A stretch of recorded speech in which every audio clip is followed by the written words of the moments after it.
Vote ব্যালটে বিভ্রাট, ব্যালটে vote দিতে গিয়ে ভোগান্তির অভিযোগ। বুথের বাইরে দীর্ঘ লাইন, চড়া রোদে ঘন্টার পর ঘন্টা অপেক্ষার অভিযোগ পেতেই কড়া পদক্ষেপ কমিশনের।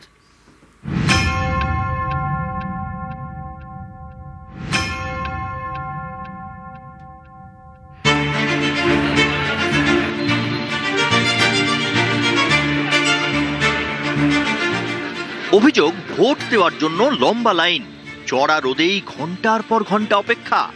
রাজ্যে 23 এপ্রিল প্রথম দফার ভোট। যারা ভোট নেবেন সেই সব ভোটকর্মী ভোট দিচ্ছেন। বুধবার থেকে শুরু হয়েছে ব্যালটে ভোট গ্রহণ।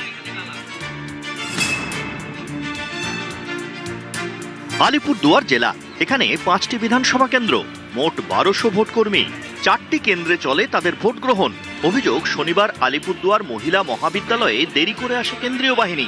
দেরিতে শুরু হয় ভোট গ্রহণ, ফলে ভোটকর্মীদের দীর্ঘক্ষণ লাইনে দাঁড়াতে হয়েছে। চড়া রোদেই অপেক্ষা।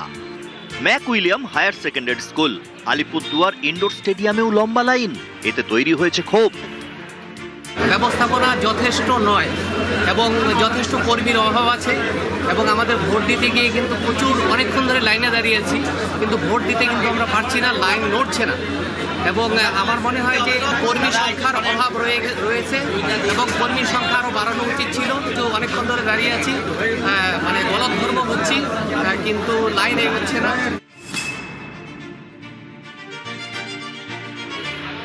বিভিন্ন জায়গায় ভোগান্তির অভিযোগ। এরপরেই কড়া নির্বাচন কমিশন। 23 এপ্রিল প্রথম দফার ভোট। কমিশনের নির্দেশ, ভোট গ্রহণের 3 দিন আগে অর্থাৎ 20 এপ্রিল থেকে ভোট গ্রহণের একদিন আগে অর্থাৎ 22 এপ্রিল পর্যন্ত ডিএম অফিস, এসডিও অফিস বা বিডিও অফিসের মতো ফেসিলিটেশন সেন্টারগুলিতে পোস্টাল ব্যালটের ব্যবস্থা। ডিস্ট্রিবিউশন সেন্টার অর্থাৎ ডিসিআরসিতে ভোট দেওয়ার সুযোগ। কমিশনের নির্দেশিকা মেনে ভোট গ্রহণ ও ব্যালট সংরক্ষণ করতে হবে। 29 এপ্রিল ভোটের জেলাগুলিতে বিশেষ ব্যবস্থা। 50 থেকে 60 জন ভোটার পিছু আলাদা ভোটিং কম্পার্টমেন্ট। ভোট কর্মীদের প্রশিক্ষণের শেষ দিন অর্থাৎ মপ আপ ডেতে ভোট দেওয়ার উপর জোর।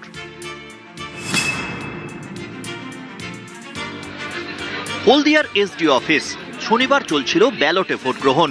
এখানে ভোটারদের প্রভাবিত করার অভিযোগ পেয়ে নির্বাচন কমিশনের কড়া পদক্ষেপ।